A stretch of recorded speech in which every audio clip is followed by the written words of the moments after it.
Golden boy Neeraj Chopra से छीना gold. कौन है रूमेश पथरागे, जिन्होंने इतिहास रच दिया है?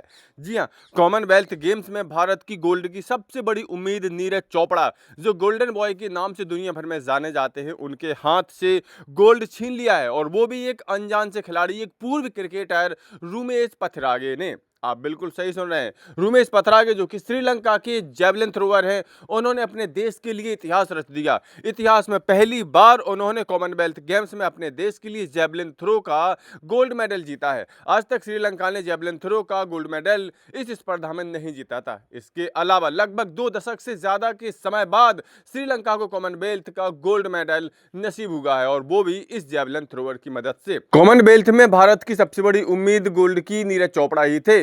इनका सबसे बड़ा मुकाबला माना जा रहा था पाकिस्तान के नदीम से, जो कि कई स्पर्धाओं में नीरज चोपड़ा को हरा चुके थे। लेकिन यहां पर आश्चर्य की बात है कि नदीम तो टॉप 3 में भी कहीं नजर नहीं आए, तीसरे राउंड में ही बाहर हो गए। और इसके बाद लगा कि अब तो नीरज चोपड़ा का गोल्ड पक्का है, कोई रोक ही नहीं पाएगा। लेकिन जब फाइनल रिजल्ट आया तो फिर नीरज चोपड़ा के साथ साथ दुनिया चौंक गई, क्योंकि एक अनजान सा खिलाड़ी गोल्ड मेडल ले उड़ा था और नीरज को सिर्फ सिल्वर से संतोष करना पड़ा। तो कौन है रूमेश पथरागे, जिन्होंने कि भारत के गोल्डन बॉय नीरज चोपड़ा को हरा करके गोल्ड मेडल अपने नाम कर लिया? चलिए बताते हैं। आपको बता दें, कॉमनवेल्थ गेम्स में श्रीलंका के रूमेश पथरागे को गोल्ड मिला है।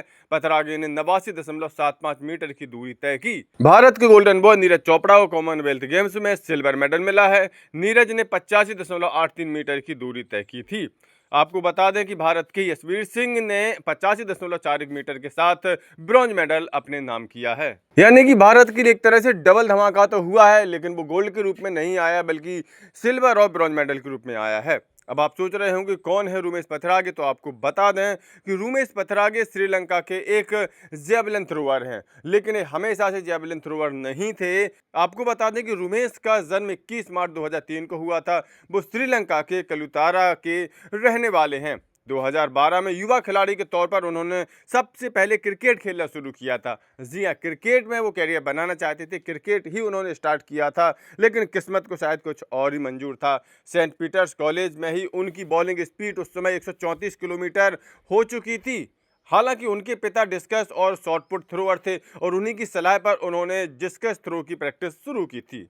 2017 में सेंट पीटर्स कॉलेज में जेवलिन थ्रो उन्होंने शुरू किया, और आज हम देख रहे हैं कि उन्होंने इतिहास रच दिया इसी जेवलिन थ्रो में, श्रीलंका को उसके कॉमनवेल्थ गेम्स के इतिहास का पहला गोल्ड मेडल दिला करके। अगर बात कॉमनवेल्थ गेम्स की करें तो यहां पर भारत की गोल्ड की सबसे बड़ी उम्मीद नीरज चोपड़ा ही थे, जिन्हें गोल्डन बॉय के नाम से जाना जाता है, जो भारत को ओलंपिक सहित तमाम स्पर्धाओं में गोल्ड मेडल जिता चुके हैं। इस स्पर्धा में नीरज के सबसे बड़ी प्रतिस्पर्धी माने जा रहे थे पाकिस्तान के नदीम, जिन्होंने कि नीरज चोपड़ा को कई बार हराया है। लेकिन यहां पर नदीम फाइनल राउंड तक नहीं पहुंच सके, तीसरे राउंड में ही बाहर हो गए, और ऐसा लग रहा था कि अब तो नीरज चोपड़ा गोल्ड जीत करके ही रहेंगे। लेकिन फाइनल राउंड में रूमेश पथरागे एकदम से आगे निकल गए, और नीरज चोपड़ा से बहुत ज्यादा आगे भाला फेंक करके इन्होंने शानदार गोल्ड मेडल अपने नाम कर लिया। नीरज चोपड़ा को सिल्वर मेडल से ही संतोष करना पड़ा, जबकि यशवीर सिंह ने भारत को इसी स्पर्धा का ब्रॉन्ज मेडल जिताया। अगर हम पदक तालिका की बात करें तो इस जेवलिन थ्रो स्पर्धा के बाद जो पदक तालिका बनती है वो कुछ इस तरह है। ऑस्ट्रेलिया 55 गोल्ड मेडल और 128 पदकों के साथ पहले स्थान पर है। इंग्लैंड 17 गोल्ड मेडल और 80 पदकों के साथ दूसरे स्थान पर है। कनाडा 17 गोल्ड मेडल और 53 पदकों के साथ तीसरे स्थान पर है। स्कॉटलैंड 10 गोल्ड मेडल और 34 पदकों के साथ चौथे स्थान पर है। नाइजीरिया 9 गोल्ड मेडल और 18 पदकों के साथ 5वें स्थान पर है। जबकि इंडिया की बात करें तो 5 गोल्ड मेडल और कुल 23 पदकों के साथ इंडिया 10वें नंबर पर इस पदक तालिका में बनी हुई है। कुल मिलाकर के नीरज चोपड़ा के सिल्वर मेडल और भारत की ओवरऑल कॉमनवेल्थ गेम्स में प्रदर्शन पर आपकी क्या राय है, अपनी राय कमेंट करके जरूर दें। साथ ही साथ क्रिकेट की ऐसी सभी खबरों के लिए cricket update YouTube channel subscribe जरूर कर लें। क्रिकेट अपडेट मैच के पहले भी, मैच के बाद भी।